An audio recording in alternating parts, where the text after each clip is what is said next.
You are welcome to a new unit, Unit 4, and to a new session. As every unit we do, we talk about six different sessions, and that's going to be the same for this. Our focus for this unit is going to be on the market equilibrium, and we are going to talk about concept of a market equilibrium graphical representation. We'll talk about algebraic expression analysis. We'll talk about numerical examples. We'll look at introducing tax and subsidy for another unit session that will be for session 5. And the last one, we'll look at the impact of changes in demand or supply on the market, including for session 6. So you are warmly welcome to this fourth unit. Now let's get started with this particular session, that is the session 1 of this unit, the concept of a market. We are going to discuss an interesting and common concept in economics. This is the concept of a market, and I'm sure you already know what a market is. Or better still, you have been to the marketplace before. Those of you who are in Cape Coast, you normally hear of Kotokraba markets, and those in Accra, you hear Makola markets. Those in Kumasi, they hear of KGTR, and other markets wherever you are. You know the market you've been. Yes, maybe those in Omino, they say Omino market. I don't know the name of your market and where you are, but obviously you have been to the market before. If not to the general market, at least you have been to a supermarket before or to a kiosk before. Okay. Anyways, what happens at the market? I'm sure you either went there to buy or to take some things to sell. So at the market, what do we do there?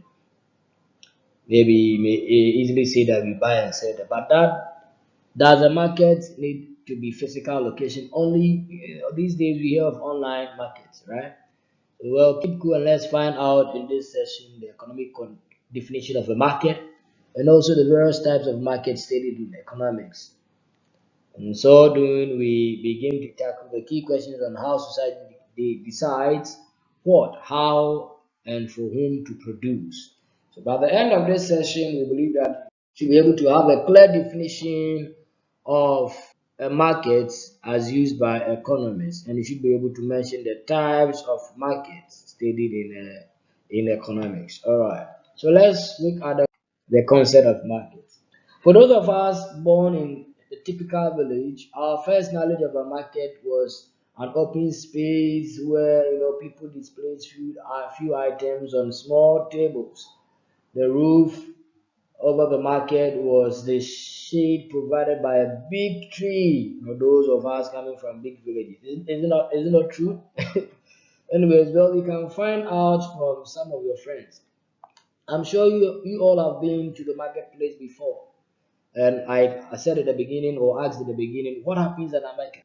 I'm sure you either go there to buy or take things to sell. People go to Accra, they go and buy a lot of things. They travel to China, US, they go and buy things, come back to their towns to sell. Can you mention some of the popular markets in some of our towns here in Ghana? Maybe Kaswa Market along the Cape Coast, Accra Road, KJTR Market in Kumasi, Kotokrama Market in Cape Coast. That's as I was mentioning even before we got to this particular slide in this session.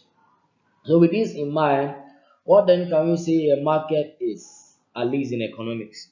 A market is a place or context in which buyers and sellers buy and sell goods. They buy and sell what goods, services, and say other resources and other resources.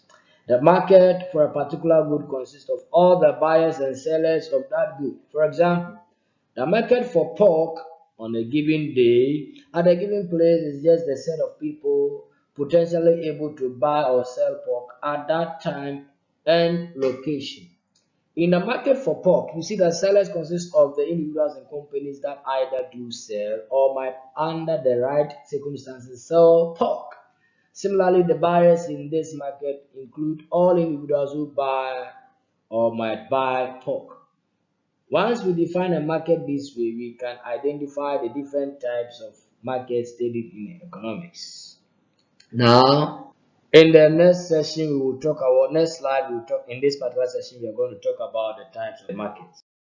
Now, in economics, we can identify or study about 5 different types of what markets. 5 different types. Now let's count this that I have here. I have 1, 2, 3, 4, 5.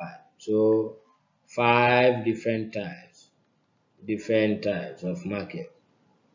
All right, we have the goods market, we have the money market, labor market, foreign exchange market, capital or bonds market. Now, do you remember we made mention of the fact that the market for a particular good consists of all the buyers and sellers of that good?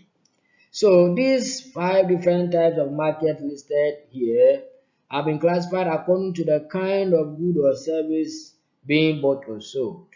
The goods markets, as I've allocated one to it, the goods market here is a type that involves the buying and selling of physical goods like cars, shoes, shirts, food. And so, like you're talking about cars, let's say shoes, you're talking about food, and the likes.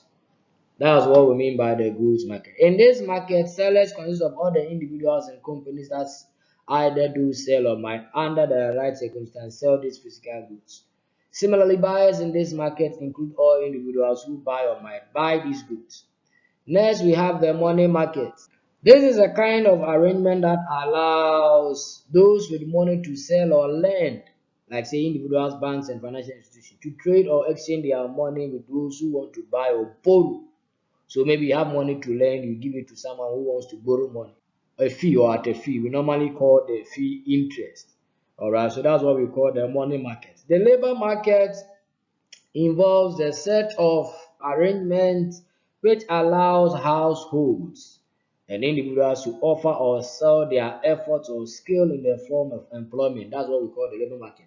So let's say you can teach, you can play an instrument, you can do this. So the labor market involves a set of arrangements which allows households and individuals to sell or offer their effort or skill in the form of employment and exchange or in exchange for money, say wages and salary from individuals, firms, institutions, organizations whom we can describe in the case as the buyers or let's say the employers. Now, do you have any forex bureau in the area where you live? I don't know if you have any forex bureau around your place. And do you know the kind of business people transact at the forex bureau? Well, people who go to the forex bureau go there either to buy or sell foreign currency. Here we are talking about the foreign exchange market. They go there to buy or sell foreign currency. So the forex bureau is a kind of foreign exchange market. It involves a set of arrangement which allows buyers and sellers to exchange foreign currency. Here about the black market. For example, we can exchange the cedi for dollars at the foreign exchange market. And finally, the capital or bonds market. The capital or bonds market is a kind of market that brings people who wish to trade in long-term financial instruments such as bonds, shares, like you go and buy treasury bill, fixed deposit, those kind of things. And the buyers in this market may include the government, banks, and other financial instruments, while the sellers may still involve government, financial institutions, and individuals. All right, so the capital market is for long-term financial instruments. We want to trade on long-term financial instruments. That brings us to the end of this particular session. I hope you enjoyed it. If you did not understand anything, you can go over, play it, listen to it, go through it over and over, and I believe that you will understand it by God's grace. See you in the next session. Until then, I say thank you.